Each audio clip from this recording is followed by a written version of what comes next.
is a professional dancer and a social media influencer who has racked up over 1 million followers, and I follow her as well. She is a 56-year-old woman documenting her journey as she pursues her longtime dream of acting on Broadway. Now, she lives by the mantra, dreams have no deadlines. Please welcome Kim Hale. Kim! Thank you. Thank you. I love following you on social media. And I just moved back here to New York after living in LA for years. And at 56, you took that same leap. Like, was there any fear when you came to New York? Of course there was. Yeah. To pick up your whole life, bravo to you, at 56 and leave everything that's familiar. Yes. Because you're betting on yourself. Yes. And your dreams. It was major, and I was scared. Yeah. And I've definitely had some of those ugly cry moments. I posted a few videos on TikTok of me in the ugly cry. Yeah. But I can say that New York has welcomed me. I told New York to surprise me. Okay. And she continues to. And I've actually had more opportunities in New York in 2 months than I've had in the last couple years in LA. So I'm happy to be here. This is one of them. Just like opening yourself up to opportunities. And I know you're saying, you're back there listening to Deborah Cox. Let me click my heels, girl. Let me click my heels and go. I was ready. Believe in yourself. That is it. And I have to say, you know, I follow you on social media because you inspire me. And I did not know that you danced professionally in your 20s. Okay, but then you stopped. Why did you stop? Well, that's a long story, but I was a professional dancer in my 20s and 30s, and I had been involved with the Pre-Broadway Workshop of Chicago. And when I didn't get cast in that, it took me out. Really? I just didn't have the maturity to take a no. I took it personally. And you know, you can bounce back at any time. It takes 28 years sometimes. Girl, who you telling? I'm back.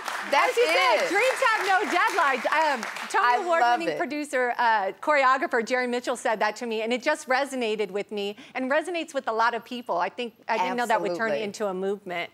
And, you know, it's just been a wild ride. It is so, I love when you say dreams have no deadline, because that is so true, because you started dancing again. So what made you start dancing again?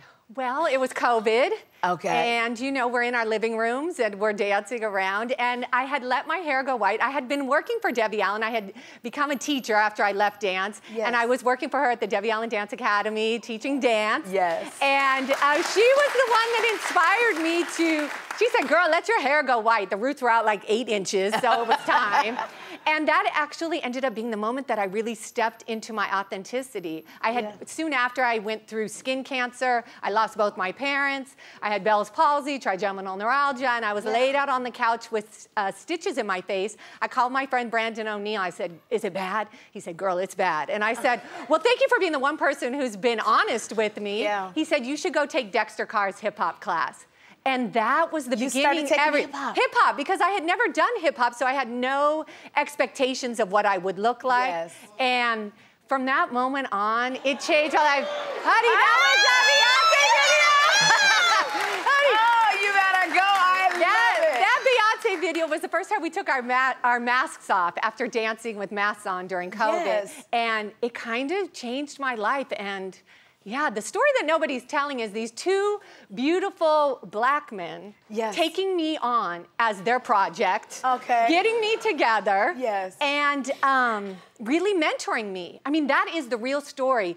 We always see older people mentoring young people, but to have these 2 fierce guys take me on young people and invest in me in a post like Black Lives Matter movement and say, we're gonna get you together, girl. I love it. And we're gonna get your confidence back up. I love it that you got your confidence built back up, that you stepped out of your comfort zone. So when did you decide, okay, I'm gonna pursue my longtime dream of being on Broadway? When did that happen? Well, I'd been taking these hip-hop classes. I was getting a little more confident. I was like, okay, let me go to a heels class. Let me go to a jazz class. Let me take ballet. Let me go to a theater class. And I started coming to New York and seeing shows and taking classes. And I was like, maybe I can do this.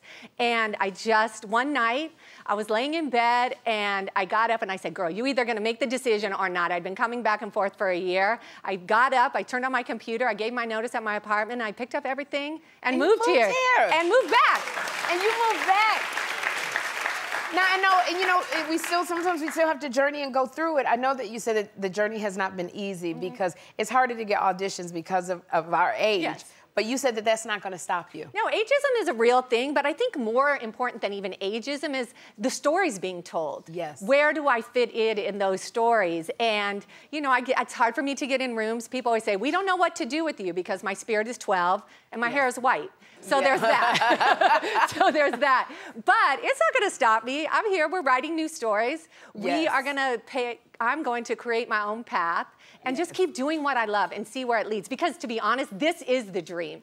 Being here, doing what I love. You can't control the outcome, but this is it. And I think it's a metaphor. It's resonated with so many people. And I think for me, it's dance, but it's become a metaphor that like life doesn't end at 50. It can actually begin. Absolutely, Kim. Girl, you better stop spitting all this knowledge. Now, I know that you recently had a small role on the Broadway Chicago. Can you tell us about that? Yes, I got to finally live. I mean, 28 years in the making. Yes. 28 years ago, it was the most incredible moment. You know, I get more nervous filming those videos in classes than walking out on that stage. It felt like home. It felt like I'm on the right path. Yes. I'm ready. Okay. I'm here. And so when you did that, like, did that moment teach you anything? It did. It taught me that I'm more capable in all of this experience. This whole journey has taught me that I'm more capable than what I thought. Every day I'm like, I'm curious, what can I do? And every day I realize, you know what, you can do more than you think. And I think that's for anybody.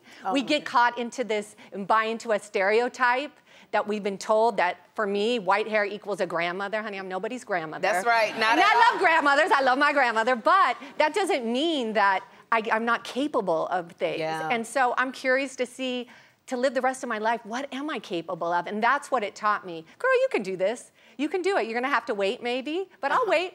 I'm here. I'm here. I'll wait. You know what, Kim? I knew I followed you for a reason. You know, and so before you go, you've got to show us some of your signature dance moves. Can you do that? Okay, only if everybody joins in. That's the only way I'm doing it. Well, they can't do too much dancing in the audience, but we're with you in spirit. Okay. So if you hit the music. All right.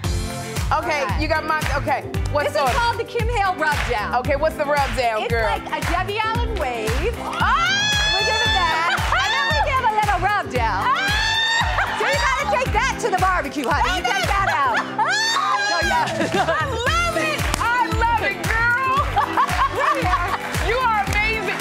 Kim, I wanna thank you for sharing your story. Thank you. And I cannot wait to see you on Broadway. When you get on that Broadway stage, I am coming. I will be there front row. Kim Hale!